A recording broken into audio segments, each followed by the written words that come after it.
In the 12th year of Ahaz, king of Judah, Hoshea the son of Elah began to reign in Samaria over Israel, and he reigned 9 years. And he did what was evil in the sight of the Lord, yet not as the kings of Israel who were before him.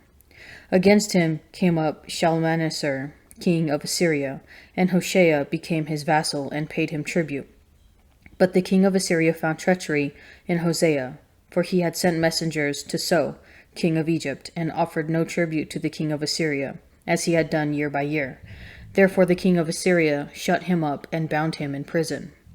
Then the king of Assyria invaded all the land, and came to Samaria, and for 3 years he besieged it. In the 9th year of Hoshea, the king of Assyria captured Samaria, and he carried the Israelites away to Assyria, and placed them in Hala, and on the Habor, the river of Gozan, and in the cities of the Medes. And this was so, because the sons of Israel had sinned against the Lord their God, who had brought them up out of the land of Egypt, from under the hand of Pharaoh, king of Egypt, and had feared other gods, and walked in the customs of the nations whom the Lord drove out before the sons of Israel, and in the customs which the kings of Israel had introduced. And the sons of Israel did secretly against the Lord their God things that were not right. They built for themselves high places at all their towns, from watchtower to fortified city. They set up for themselves pillars and asherim on every high hill and under every green tree. And there they burned incense on all the high places, as the nations did, whom the Lord carried away before them. And they did wicked things, provoking the Lord to anger.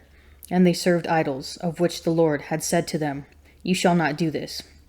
Yet the Lord warned Israel and Judah by every prophet and every seer, saying, "Turn from your evil ways, and keep my commandments and my statutes, in accordance with all the law which I commanded your fathers, and which I sent to you by my servants the prophets." But they would not listen, but were stubborn, as their fathers had been, who did not believe in the Lord their God. They despised his statutes and his covenant that he made with their fathers, and the warnings which he gave them. They went after false idols, and became false, and they followed the nations that were round about them, concerning whom the Lord had commanded them, that they should not do like them. And they forsook all the commandments of the Lord their God, and made for themselves molten images of 2 calves. And they made an Asherah, and worshipped all the host of heaven, and served Baal. And they burned their sons and their daughters as offerings, and used divination and sorcery, and sold themselves to do evil in the sight of the Lord, provoking him to anger. Therefore the Lord was very angry with Israel, and removed them out of his sight. None was left but the tribe of Judah only. Judah also did not keep the commandments of the Lord their God, but walked in the customs which Israel had introduced. And the Lord rejected all the descendants of Israel, and afflicted them, and gave them into the hand of spoilers, until he had cast them out of his sight. When he had torn Israel from the house of David, they made Jeroboam the son of Nebat king. And Jeroboam drove Israel from following the Lord, and made them commit great sin. The sons of Israel walked in all the sins which Jeroboam did. They did not depart from them, until the Lord removed Israel out of his sight, as he had spoken by all his servants the prophets. So Israel was exiled from their own land to Assyria until this day. And the king of Assyria brought people from Babylon, Cutha, Ava, Hamath, and Sepharvaim, and placed them in the cities of Samaria instead of the sons of Israel. And they took possession of Samaria, and dwelt in its cities. And at the beginning of their dwelling there, they did not fear the Lord. Therefore the Lord sent lions among them, which killed some of them. So the king of Assyria was told, "The nations which you have carried away and placed in the cities of Samaria do not know the law of the God of the land. Therefore he has sent lions among them, and behold, they are killing them, because they do not know the law of the God of the land." Then the king of Assyria commanded, "Send there one of the priests whom you carried away from there, and let him go and dwell there, and teach them the law of the God of the land." So one of the priests whom they had carried away from Samaria came and dwelt in Bethel, and taught them how they should fear the Lord. But every nation still made gods of its own, and put them in the shrines of the high places which the Sumerians had made, every nation in the cities in which they dwelt. The men of Babylon made Succoth Benoth, the men of Cuth made Nergal. The men of Hamath made Ashima, and the Avites made Nibhaz and Tartak. And the Sepharvites burned their children in the fire to Adramelech and Anamelech, the gods of Sepharvim. They also feared the Lord, and appointed from among themselves all sorts of people as priests of the high places, who sacrificed for them in the shrines of the high places. So they feared the Lord, but also served their own gods, after the manner of the nations from among whom they had been carried away. To this day they do according to the former matter. They do not fear the Lord, and they do not follow the statutes or the ordinances or the law or the commandment which the Lord commanded the children of Jacob, whom he named Israel. The Lord made a covenant with them, and commanded them, "You shall not fear other gods, or bow yourselves to them, or serve them, or sacrifice to them. But you shall fear the Lord, who brought you out of the land of Egypt with great power and with an outstretched arm. You shall bow yourselves to him, and to him you shall sacrifice. And the statutes and the ordinances and the law and the commandment which he wrote for you, you shall always be careful to do. You shall not fear other gods, and you shall not forget the covenant that I have made with you. You shall not fear other gods, but you shall fear the Lord your God, and he will deliver you out of the hand of all your enemies." However, they would not listen, but they did according to their former matter. So these nations feared the Lord, and also served their graven images, their children likewise, and their children's children, as their fathers did. So they do to this day. In the 3rd year of Hoshea, son of Elah, king of Israel, Hezekiah, the son of Ahaz, king of Judah, began to reign. He was 25 years old when he began to reign, and he reigned 29 years in Jerusalem. His mother's name was Abi, the daughter of Zechariah. And he did what was right in the eyes of the Lord, according to all that David his father had done. He removed the high places, and broke the pillars, and cut down the Asherah. And he broke in pieces the bronze serpent that Moses had made, for until those days the sons of Israel had burned incense to it. It was called Nehushtan. He trusted in the Lord, the God of Israel, so that there was none like him among all the kings of Judah after him, nor among those who were before him. For he held fast to the Lord. He did not depart from following him, but kept the commandments which the Lord commanded Moses. And the Lord was with him. Wherever he went forth, he prospered.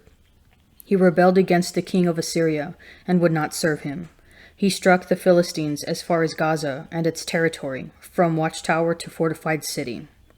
In the 4th year of King Hezekiah, which was the 7th year of Hoshea, son of Elah, king of Israel, Shalmaneser, king of Assyria, came up against Samaria and besieged it, and at the end of 3 years he took it. In the 6th year of Hezekiah, which was the 9th year of Hoshea, king of Israel, Samaria was taken. The king of Assyria carried the Israelites away to Assyria, and put them in Hala, and on the Habor, the river of Gozan, and in the cities of the Medes, because they did not obey the voice of the Lord their God, but transgressed his covenant, even all that Moses the servant of the Lord commanded. They neither listened nor obeyed. O give thanks to the Lord, for he is good, for his mercy endures forever. O give thanks to the God of gods, for his mercy endures forever. O give thanks to the Lord of lords, for his mercy endures forever. To him who alone does great wonders, for his mercy endures forever. To him who by understanding made the heavens, for his mercy endures forever. To him who spread out the earth upon the waters, for his mercy endures forever. To him who made the great lights, for his mercy endures forever. The sun to rule over the day, for his mercy endures forever. The moon and stars to rule over the night, for his mercy endures forever. To him who struck the firstborn of Egypt, for his mercy endures forever. And brought Israel out from among them, for his mercy endures forever. With a strong hand and an outstretched arm, for his mercy endures forever. To him who divided the Red Sea in two, for his mercy endures forever. And made Israel pass through the midst of it, for his mercy endures forever. But overthrew Pharaoh and his host in the Red Sea, for his mercy endures forever. To him who led his people through the wilderness, for his mercy endures forever. to him who struck great kings, for his mercy endures forever, and slew famous kings, for his mercy endures forever.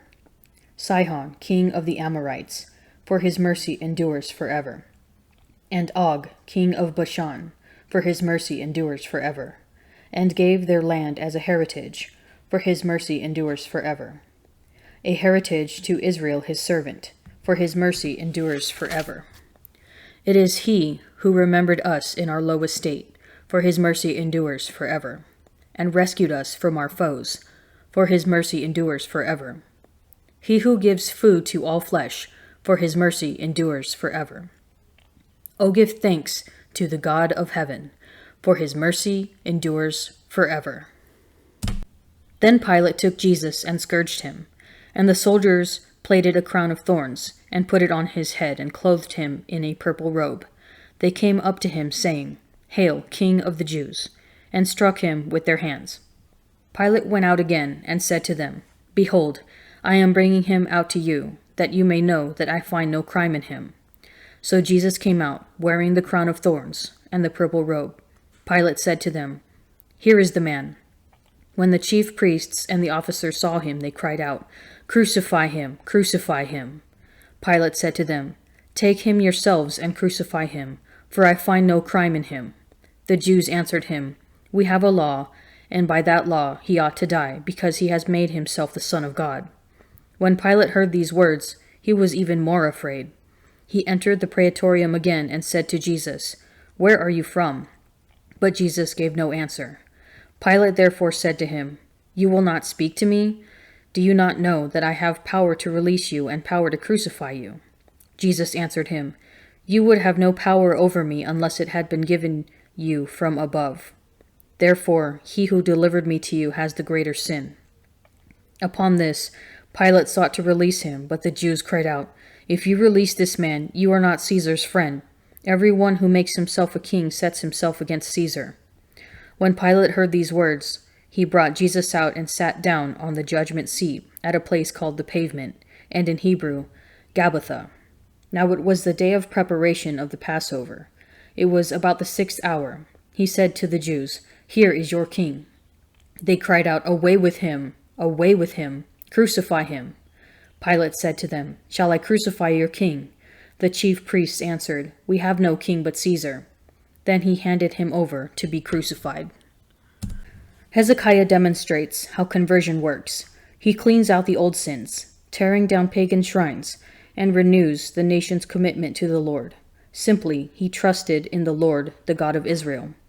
Psalm 136 recounts the Lord's trustworthiness by telling the Exodus story again. For his mercy, or Hesed, endures forever. Hesed is the Lord's covenant, loyalty, his steadfast love, which is on full display on Good Friday. Jesus stands before the crowd, crowned, robed, and bleeding, while they shout, Crucify him. Little do they know that he truly is their king, and by his suffering that day, their sins will be blotted out. Jesus' accusers say, We have no king but Caesar, showing how much they have gone along with the world. Hezekiah rejects Judah's foreign overlord by refusing to pay tribute to Assyria. He prefers trusting God to friendship with the world. We are tested every day in this regard, whether our trust and our Hesed is invested in the world or in God. Will you be like Hezekiah and raze the old sins to the ground, inspired by the face of mercy, marred by the scourging and the beatings? Do not Jesus' sufferings move us to deeper conversion and love?